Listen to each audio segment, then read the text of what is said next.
Et bonjour à tous. Bienvenue au Café Philo de Louis Vincent. Alors c'est un peu spécial pour nous parce que on n'est pas du tout habitué à passer devant des caméras. À vrai dire, voilà, on voulait montrer un petit peu ce qui se passait au Café Philo, mais effectivement, cette, comment dirais-je, mise en place dans l'espace n'est pas habituelle parce que d'habitude on est autour d'une table avec nos cafés et on discute loin des caméras et loin des regards d'Internet. Mais aujourd'hui, donc, on a décidé de faire ça avec les moyens donc donnés par le lycée pour pouvoir montrer un petit peu ce qu'on fait. Alors, on a un public d'ailleurs dans la salle, quelques élèves qui sont venus voir, et on a donc nos 5 intervenants qui sont là. Donc, de gauche à droite, on a Bruno en T6, c'est que des T6 hein, d'ailleurs. On a Prune, on a Thomas, on a Vincent et on a Axel. Voilà. Donc ils se sont portés volontaires. Alors, c'est tous des habitués du Café Philo. Il y a d'autres habitués du Café Philo dans la salle cette fois-ci. Je pense à Zélie et à Talia qui sont régulièrement là. D'autres qui nous ont rejoints par ailleurs pour l'occasion. Alors, aujourd'hui, donc, on va faire le Café Philo normalement. On va essayer d'être naturel au maximum. Je sais que ça va pas être évident pour nous. D'autant plus que je vais intervenir un peu moins que d'habitude puisque je ne suis pas au centre de l'image. Je vais quand même essayer de prendre le micro 2-3 fois pour intervenir, pour essayer de présenter tout ça. Alors le sujet qu'on a choisi aujourd'hui, c'était ne peut-on pas juger un livre à sa couverture? Alors ce sujet, on l'avait choisi parce que, tandis qu'on fait le café en arrière-plan, ce sujet, on l'a choisi relativement à l'expression consacrée, c'est-à-dire il ne faut pas juger un livre à sa couverture, qui veut dire il ne faut pas se fier à la première impression qu'on a des choses, que l'apparence n'est pas garantie de la profondeur, et qu'en réalité, on se tromperait à juger sur la première apparence, sur une illusion en réalité qui nous mènerait à mécomprendre l'objet qu'on a en face de soi. Alors, je vais simplement, parce que j'ai peu préparé, vous connaissez mes habitudes, chers élèves, les cafés philo, c'est pas mon habitude de préparer les cafés philo parce que c'est plus spontané, c'est plus naturel, c'est une réflexion philosophique qui émane de vous surtout. Alors, je vous ai donné 3 bouquins. Que Bruno, Prune et Thomas ont. Et alors, si j'ai pris... Ah, moi, je veux bien ce café, oui. C'est quand même le but du café philo, c'est de boire du café. Alors, si j'ai pris ces 3 livres, c'est justement pour qu'on contrevienne à l'expression. C'est-à-dire, je vous demande de juger ces livres à leur couverture. D'accord? Et justement de savoir si ces jugements sont adéquats à leur contenu. Alors, si vous connaissez l'histoire, c'est encore mieux. Si vous connaissez l'auteur, c'est encore mieux. Si vous ne connaissez pas, bon, j'expliquerai brièvement. Alors, Prune, Thomas, Bruno. Alors, Vincent et Axel, vous pouvez réagir aussi aux livres qu'ils ont sous les yeux. J'ai ramené 3 bouquins. C'est la première fois que je ramène des accessoires au Café Philo, je pense.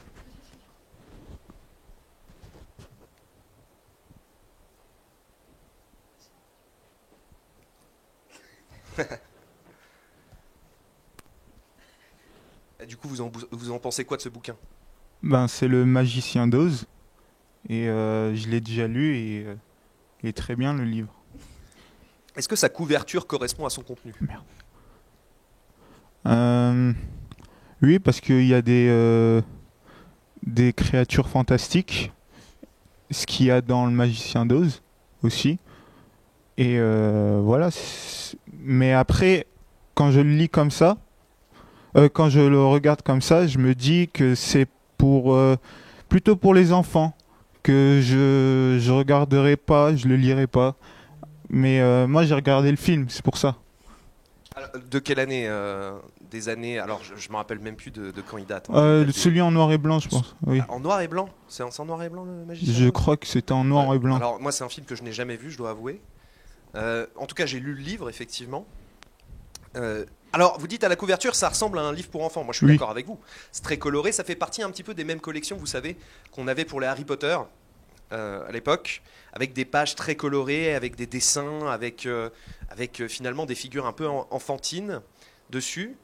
Alors, Thomas, vous avez quoi sous les yeux? Moi, j'ai Friedrich Nietzsche. Ah, vous connaissez mon amour de Nietzsche, hein? Oui, exactement. Moi, je l'ai jamais lu. Il fait 2000 pages, je pense que je le lirai jamais. Alors, Mais, c'est les œuvres complètes, c'est pour ça. Il y a ok. tous les bouquins de Nietzsche en 2 tomes. Là, je vous ai apporté le tome 2. Ok. Bah là, non, il fait pas. C'est pas une couverture style enfant. Il fait plus, on va dire, peur. Je pense que si on s'apprête à lire ce livre, va falloir ne pas dormir. Parce que je pense que ça remet quand même pas mal notre vie en question, ce livre. Donc on a un livre qui fait penser à une histoire pour enfants, un livre qui fait peur, vous dites, ou en tout cas qui amène de longues nuits Oui. d'insomnie. Et pour vous, Bruno? Alors donc moi j'ai La ferme des animaux de George Orwell. Alors tout le monde connaît ce livre. Alors après est-ce que tout le monde l'a lu? Ça c'est une bonne question. Alors moi je ne l'ai jamais lu. Je connais de nom. Et très honnêtement donc la couverture, bah déjà il n'y a pas d'animaux dessus. Donc La ferme des animaux c'est assez curieux parce que vraiment il y a pas une seule bête dessus. Ça fait assez peur, c'est assez curieux. Ça donne pas spécialement envie d'ouvrir le livre. Mais voilà. Alors en réalité, c'est la couverture un peu la plus artistiquement poussée, dirions-nous, de ces trois livres que je vous ai donnés. Alors, c'est pas des animaux, mais en réalité, un petit peu quand même. Si vous prêtez attention, en réalité, ça renvoie à un des événements du livre. Alors, pour celles et ceux qui n'auraient pas lu le livre, bon, je vais devoir en spoiler une partie. La ferme des animaux, donc, ça raconte l'histoire d'animaux qui font une révolution contre les êtres humains dans une ferme et qui deviennent les propres propriétaires de leur ferme et qui organisent en réalité un système politique autour de cette ferme. Alors il y a des coups d'État, il y a des traîtrises, il y a des vengeances. En réalité, voilà, c'est une espèce de métaphore politique, la ferme des animaux. Et je vous conseille vivement ce bouquin parce qu'il est vraiment très intéressant et puis surtout très divertissant. Et donc, en réalité, ce qu'on voit sur la couverture, ce ne sont pas des humains, ce sont des cochons. Et on le reconnaît en réalité à leur nez, en groin. Si vous faites bien attention, en fait, l'artiste qui a fait cette couverture a voulu effacer légèrement la frontière entre le visage d'un être humain et le visage d'un porc. Parce que justement, c'est le propos du livre. C'est le propos du livre. Alors pourquoi j'ai ramené ces bouquins? Tout simplement parce que j'aimerais vous faire remarquer que chacun de ces livres correspond à sa couverture, ou en tout cas que le jugement qu'on apporte à la couverture du livre correspond à ce qu'il y a à l'intérieur. C'est-à-dire qu'il y a une adéquation entre la surface, l'apparence, et sa profondeur, ce qu'il a dedans, en soi. Et ma question, c'est la suivante. Est-ce que finalement, l'expression « il ne faut pas juger un livre à sa couverture » ne se trompe pas? Est-ce que finalement, l'apparence nous dit quelque chose de la profondeur qu'il y a en nous? C'est-à-dire, je ne sais pas moi, je vois quelqu'un qui prend du temps pour soi, à se maquiller, à se coiffer, à s'habiller, etc., etc. Est-ce que ça me dit quelque chose de cette personne, notamment un état de santé peut-être, que sais-je encore, un état social, un positionnement dans la société? Est-ce que finalement il peut y avoir une adéquation entre l'apparence et la profondeur, entre la surface et la profondeur, pour le dire dans des termes un peu plus nietzschéens d'ailleurs? Et d'autre part, est-ce qu'il faut sans cesse se méfier des apparences? Est-ce que l'expression il ne faut pas juger un livre à sa couverture a raison ou pas? Voilà la question. Bon, j'ai fait ma partie problématisation. D'habitude, vous avez remarqué, chers élèves, d'habitude elle est un peu plus courte, la partie problématisation. J'ai fait un effort pour aujourd'hui de la développer un peu plus. D'habitude, ça vous appartient. Écoutez, moi j'ai fait mon boulot, j'ai mon café, je vais m'asseoir là, d'accord? Je vais dire au revoir à la caméra qui est là-bas. Et puis, je vais parler avec vous quand même, hein. Je vais réagir à ce que vous dites. Mais le but, c'est que ce soit vous qui fassiez la discussion, comme d'habitude. Voilà. Hop là. Alors moi, je trouve que l'apparence, c'est quelque chose de fondamental. Parce que ça te pousse, c'est comme une bande-annonce d'un film, ça te pousse à vouloir chercher ce que parle le film. Et du coup, c'est pour ça que je dis que l'apparence, c'est important. Moi, je suis assez d'accord avec Axel sur le coup. L'apparence, elle joue beaucoup. Parce que, en réalité, qu'on le veuille ou non, c'est la première chose qu'on voit chez quelqu'un. Donc, de toute façon, que ce soit pour un livre ou quelqu'un, c'est pas pour rien qu'il y a des usines qui s'entraînent sur les packaging. Comment est-ce qu'on rend le produit plus attrayant? C'est pas pour rien. Donc, je pense que c'est clair que l'apparence joue un rôle extrêmement important. Donc, je suis tout à fait d'accord avec Axel sur le coup. Ouais, moi je suis du même avis. Je trouve que l'apparence ça compte beaucoup. Et on peut deviner pas mal de choses sur la personne juste avec l'apparence. Donc on est d'accord, l'apparence, c'est ce qu'on perçoit immédiatement. C'est ce qu'on pourrait appeler, je sais pas moi, une réalité empirique, quoi. C'est C'est ce qui nous paraît tout de suite à nos yeux. Alors vous dites c'est important. Alors vous connaissez ma détestation de ce terme important, parce qu'il veut tout et rien dire. Pourquoi important pour vous? À quoi ça renvoie directement l'apparence en fait?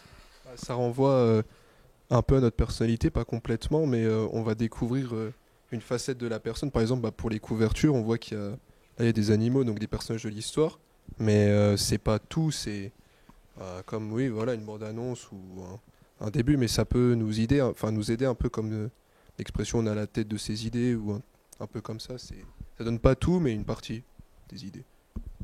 Oui, ça attire beaucoup. Je sais pas comment le dire, mais le premier regard entre une personne, ça compte beaucoup.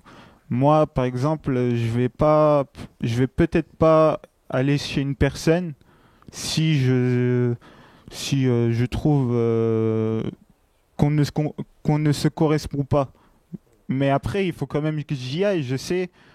Mais je sais pas comment le dire, j'arrive pas à expliquer. Mais ce qui est intéressant, c'est que, alors depuis tout à l'heure, on parle justement de l'apparence du point de vue marketing finalement en fait.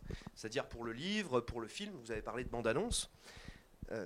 Effectivement, l'apparence, elle est pensée en réalité. C'est-à-dire qu'une apparence n'est pas le fruit d'un hasard ou, comment dirais-je, une espèce de contingence qui viendrait comme ça se mettre sur les objets. C'est quelque chose qui est pensé, c'est-à-dire mon accoutrement, il est un minimum pensé. Alors, bon, ça dépend effectivement du degré d'investissement que je mets dedans, mais il y a un minimum, effectivement, l'intervention de la pensée dans mon apparence. Pour le livre, on pense la jaquette du livre, alors non seulement pour sa classification, son contenu, mais aussi, surtout, pour le vendre, notamment pour les collections un peu enfantines, comme ça, on essaie de cibler des publics. Pareillement pour les bandes annonces. Les bandes annonces des films constituent en réalité ce qu'on appelle alors les money shots, en particulier dans le jargon hollywoodien, c'est-à-dire l'ensemble des plans qui coûtent le plus cher. Par exemple, pour les films d'action, vous allez voir des explosions, vous allez voir des hélicoptères qui s'écrasent, des tours qui s'effondrent, etc. C'est-à-dire que la bande-annonce, c'est de l'apparence pensée, quoi. Et de la même manière pour la couverture. Est-ce qu'on peut dire que toute apparence est pensée?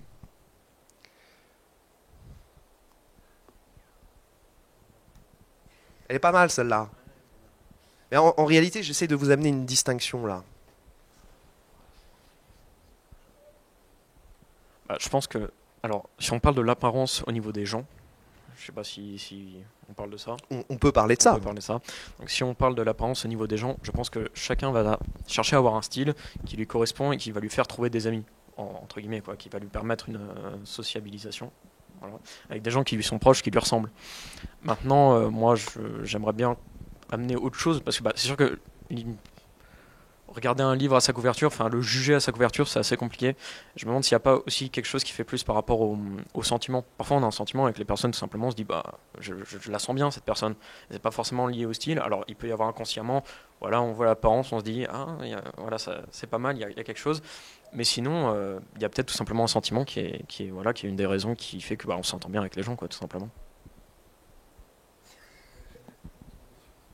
Moi, je pense qu'il faut voir plus loin que l'apparence, parce qu'en général, on peut très bien trouver une couverture d'un livre pas attrayante ou quoi, et pourtant le livre, ça peut être la plus belle lecture de notre vie. Pareil pour un film, pareil pour quelqu'un qui va pas forcément partager nos goûts vestimentaires, ou à l'apparence, on va se dire oula, on n'a rien à voir ensemble. Ça peut être quelqu'un qui va profondément nous toucher et finalement nous correspondre. Donc voir plus loin que l'apparence, ça peut être nécessaire pour faire des belles découvertes. Moi, je pense que ça a quand même un grand rôle. Est-ce que tu irais voir une personne qui ne te correspond pas? Alors peut-être qu'effectivement tu vas trouver une personne formidable, mais si elle ne correspond pas à ton apparence, tu n'iras pas forcément la voir. Enfin, par exemple, une personne qui est le contraire, enfin mon opposé, je vais pas aller vers elle parce que je pense pas avoir grand chose à dire avec cette personne. On n'aura pas les mêmes besoins et les mêmes envies.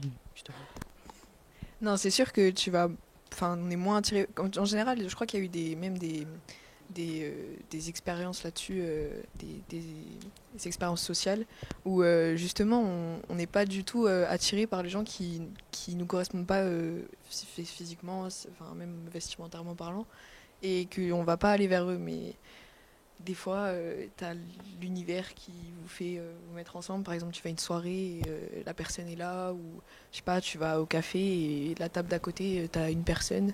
Et je sais pas, tu vas faire tomber ton briquet par exemple, et il va te le ramasser. Ça va engrainer une conversation que tu n'aurais pas commencé à la base. Alors d'un seul coup, on a l'intervention du destin là, dans votre, dans votre discours.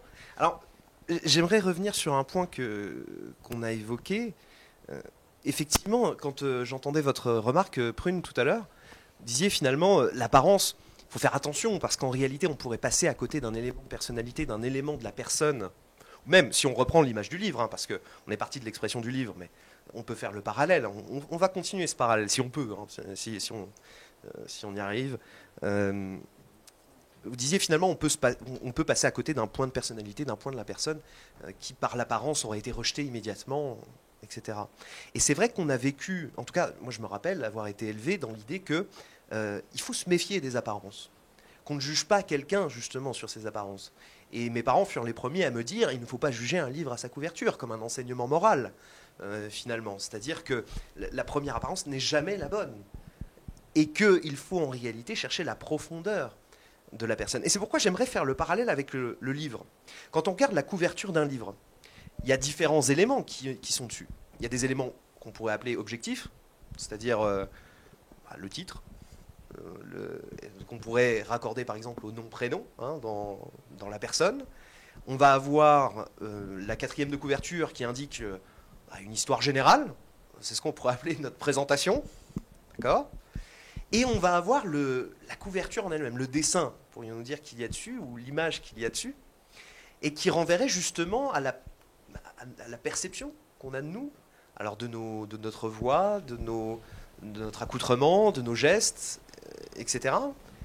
Finalement, lorsque nos parents nous enseignaient, il ne faut pas juger un livre à sa couverture, donc méfie-toi des apparences, méfie-toi de ne pas passer à côté de quelque chose de plus profond, est-ce qu'ils avaient autant raison que cela?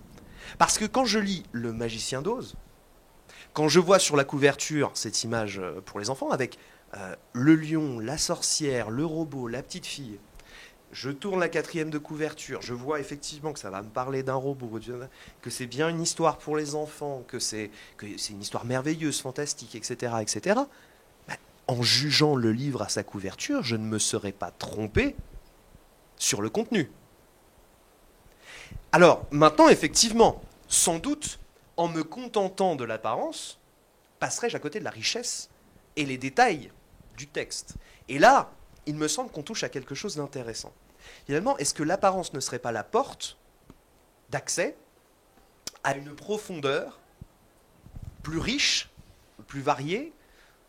Alors, on a pris l'exemple du livre, mais pour la personne également. Est-ce que finalement l'apparence ne serait pas le vecteur par lequel on a accès à la profondeur? Bah, je pense que si, il y a quelque chose comme ça, parce qu'en général, rien que sur une amitié, on va vraiment commencer à connaître une personne et voir l'âme de la personne en elle-même quand on s'approche d'elle et quand on devient assez proche d'elle.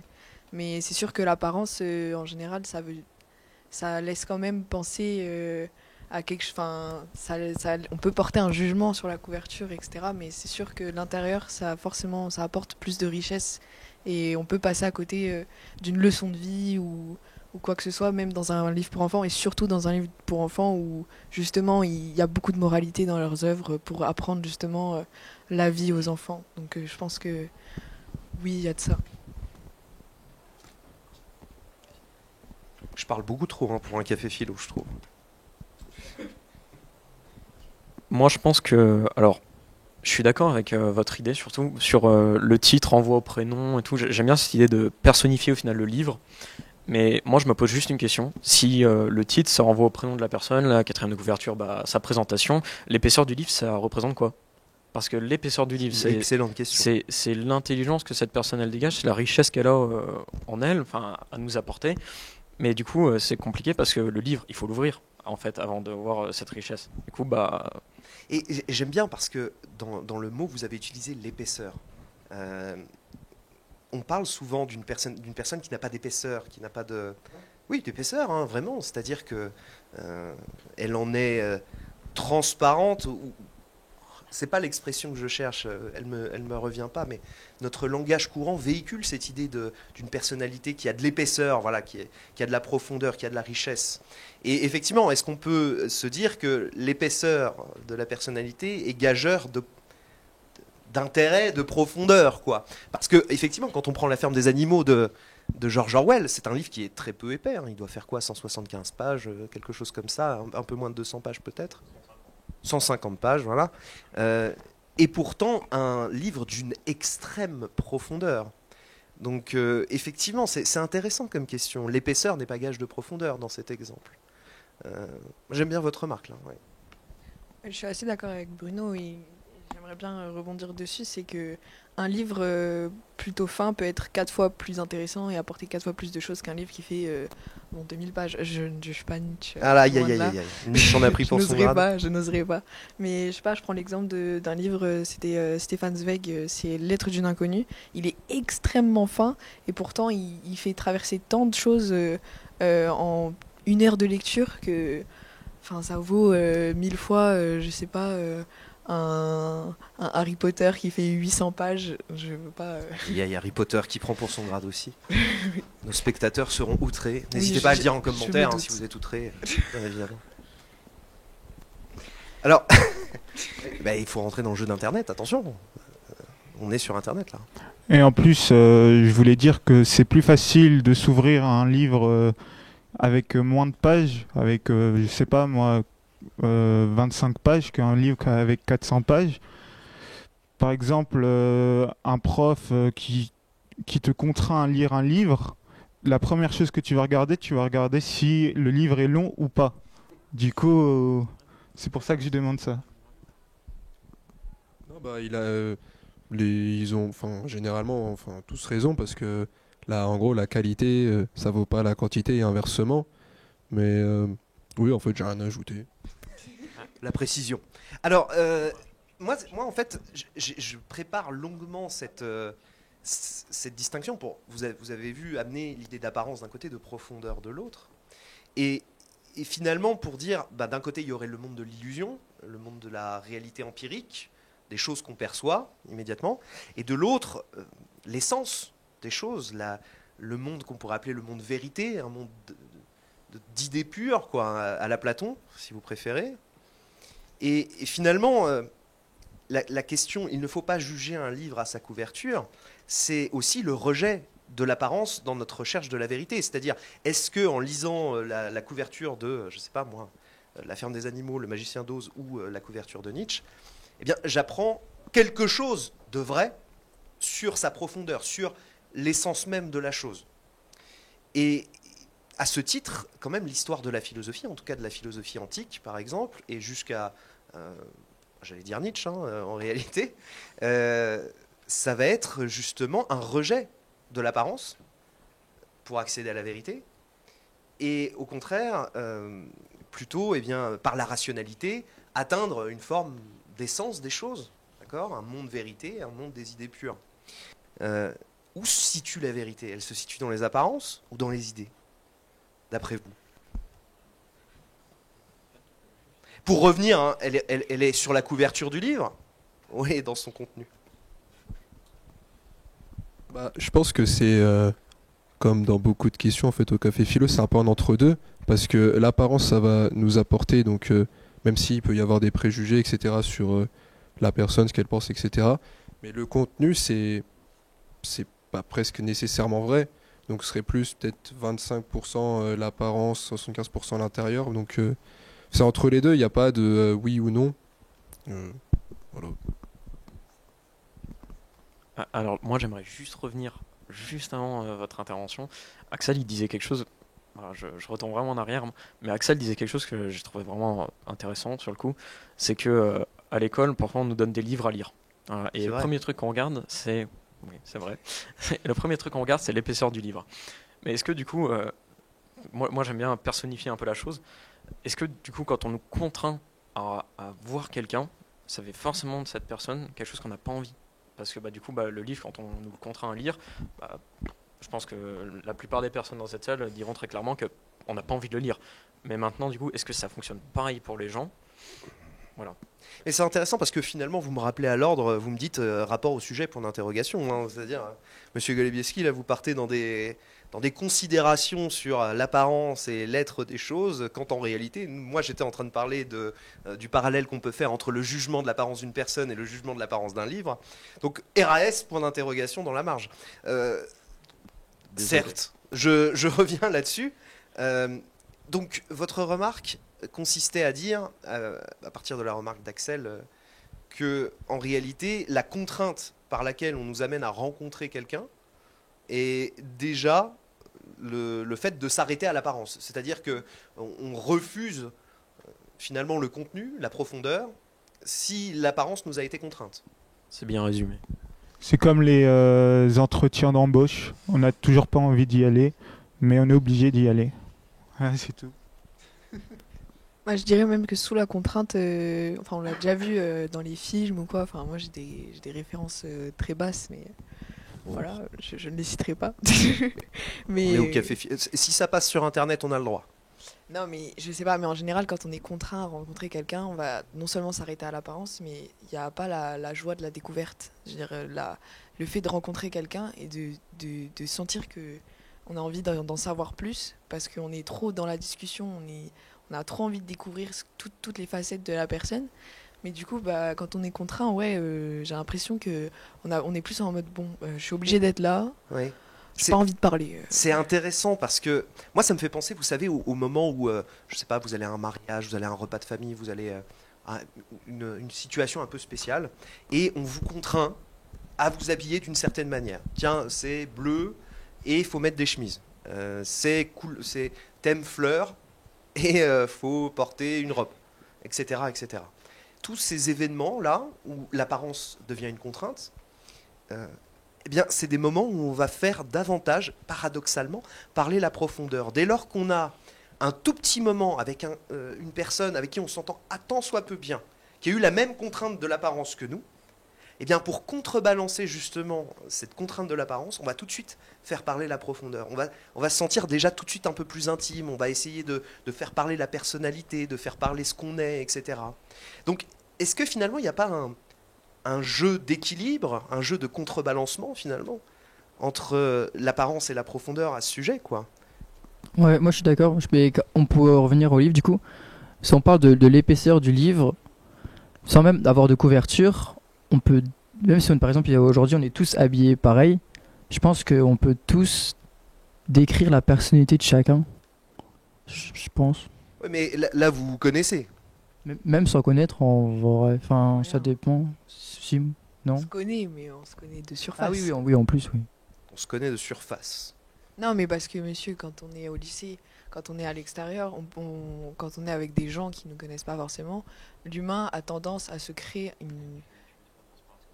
c'est ça, il y a une barrière en fait entre notre vraie personnalité et la personnalité qu'on décide de donner. Parce qu'il y a toujours eu ce truc de si tu fais ci, t'es cool, si tu fais pas ci, t'es pas cool. Donc du coup, forcément, on crée tous un petit peu une facette de nous qu'on va donner aux autres, mais qui ne va pas forcément refléter qui on est forcément. C'est très intéressant ce que vous êtes en train de dire, il me semble, Prune, parce que là, ici, vous êtes en train de dire, finalement, l'apparence, elle se crée. Oui. L'apparence, essentiellement, alors ça renvoyait à ce qu'on disait tout à l'heure, que finalement, on pense l'apparence. Finalement, c'est un mensonge, l'apparence. Mais il y a plein de personnes qui s'habillent parce que c'est à la mode ou quoi, parce que... on va prendre l'exemple du lycée parce que c'est notre univers tous les jours, mais je veux dire, au lycée, il y a quand même un style qui est prédéfini, le style qu'on voit sur les réseaux sociaux, que tout le monde, si t'as pas ça, alors là, t'es vraiment derrière tout le monde.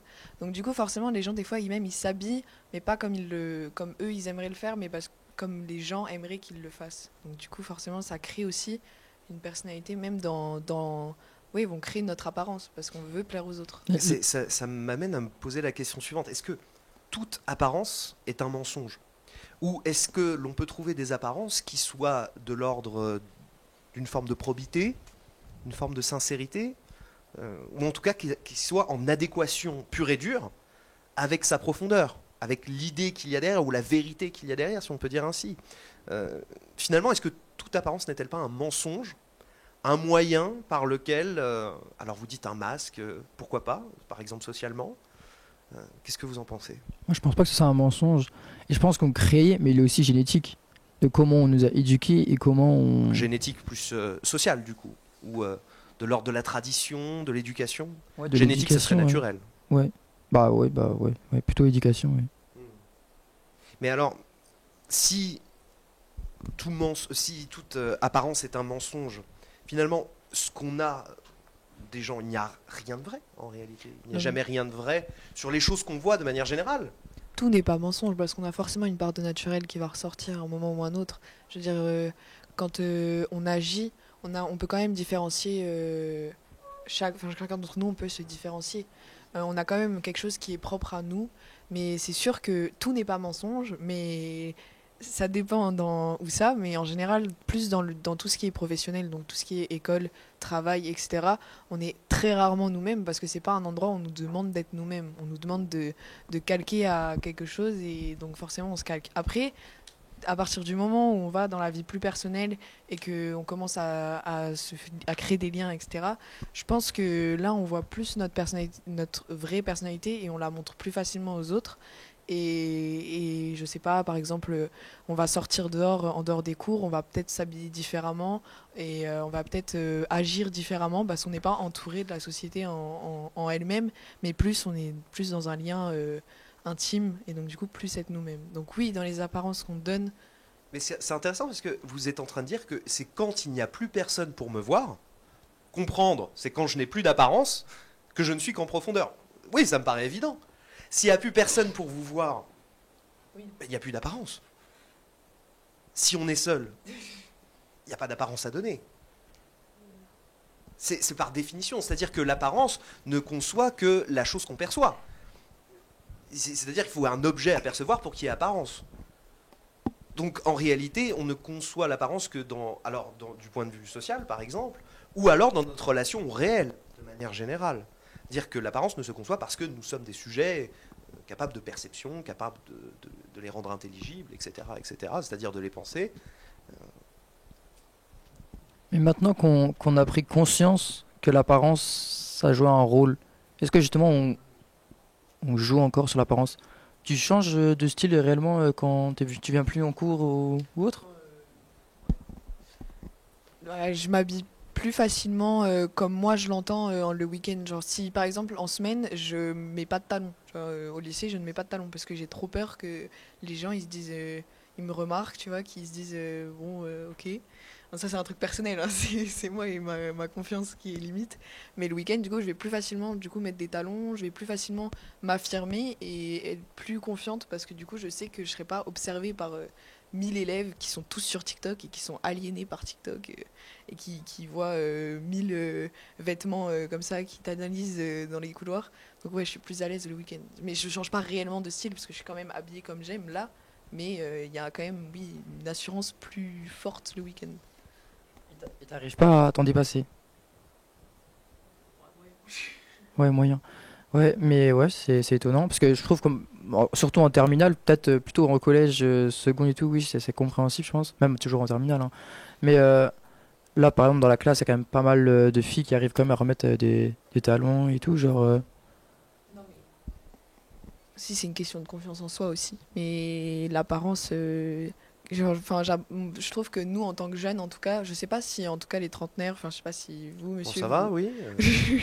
si vous avez une importance, enfin, vous avez peur du jugement des autres, ou si vous êtes tranquille avec ça et que vous êtes à l'aise. Vous me relancez la patate chaude, là.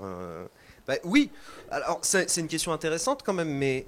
Alors moi, vous avez vu, j'ai 18 chemises les mêmes, 18 pantalons les mêmes, noir, noir, noir, noir, noir. Alors la raison en est simple, hein, c'est une continuité des goûts que j'ai développés à l'adolescence. Hein. Vous voyez que c'est largement des vêtements noirs. Mais c'est surtout aussi le fait que je dois incarner une stature, celle du professeur. Et quand je suis devant la classe, évidemment, je sais que je suis jugé. Je suis jugé par 35 paires d'yeux. en permanence. Alors on a intérêt à vérifier que sa braguette est bien fermée, que les lacets sont bien faits, qu'on est bien rasé, que, je sais pas moi, qu'on n'ait pas une tronche à déterrer un cadavre, comme on dirait. Donc oui, je suis bien conscient que je suis jugé de manière permanente, mais d'un autre côté, je joue de cette apparence. C'est-à-dire, je suis conscient d'une part que mon apparence est la première chose qu'on voit de moi, et d'autre part, je suis conscient que mon apparence est la porte d'accès à mon cours. C'est-à-dire, je ne me leurre pas sur le fait que plus l'on est désirable, plus notre propos l'est aussi. C'est-à-dire, moins mon propos est saccadé, s'il est construit clairement, si je suis habillé convenablement, si je suis sympathique, souriant, si je prends soin, entre guillemets, de mes élèves qui m'écoutent, etc., je me rends désirable, humainement, et donc je rends désirable mon propos. Et ça, on a cette idée, par exemple, chez Platon. Chez Platon, dans le banquet, où on va justement parler de ce désir de connaissance, en réalité. C'est-à-dire que il y a une tension, il y a un moteur qui nous pousse à aller chercher la connaissance. Et pour Platon, c'est une forme de désir quasi érotique, quoi. Hein. Il y a quelque chose d'aimer la connaissance, aussi pour le maître qui donne, quoi, la connaissance. Donc c'est donc c'est une apparence, donc c'est aussi beaucoup un travail sur soi à faire, je pense. Mais D'avoir une confiance en soi. Si on reparle sur l'apparence, moi j'ai réussi par exemple cette semaine à par exemple manger seul à la cantine, et c'est quelque chose que peu de gens, enfin on n'ose pas le faire, puisque on sait qu'on va être jugé, on a direct de la peine pour la personne ou autre, alors que justement j'ai fait exprès de réussir à manger seul. Enfin c'était pas cette semaine, c'était la semaine dernière, mais je pense que c'est important parce qu'en finalement en vrai c'est trop bien de manger seul, et je pense que réussir à faire des choses seul, ça nous permet de plus réussir à vivre seul finalement, sans les autres. Et donc je pense que c'est un travail sur soi, et une fois qu'on l'a fait, on peut le refaire, je pense. alors moi, monsieur, j'ai entendu que tout à l'heure vous avez dit une tête d'enterrement, et ça m'a fait pas mal rire, parce que ça m'a fait penser surtout à quelque chose, c'est qu'en réalité l'apparence elle nous suit jusqu'à la fin, hein, parce que notre cercueil, il est beau, notre costume d'enterrement, il est beau, notre robe pour mesdames, voilà. Mais je veux dire, l'apparence, c'est vrai qu'elle nous suit jusqu'au bout, même là où personne ne pourra nous voir. Parce que dans la tombe, je suis désolé, mais personne ne nous verra, quoi. Le cercueil, voilà, qu'il soit en bois massif, en chêne, en acajou, on s'en fout, quoi. Ah, c'est fini, c'est fini. Mais maintenant, ça dépend des croyances, naturellement. Mais voilà, je trouve ça assez intéressant que l'apparence, elle est là jusqu'à la fin, quoi.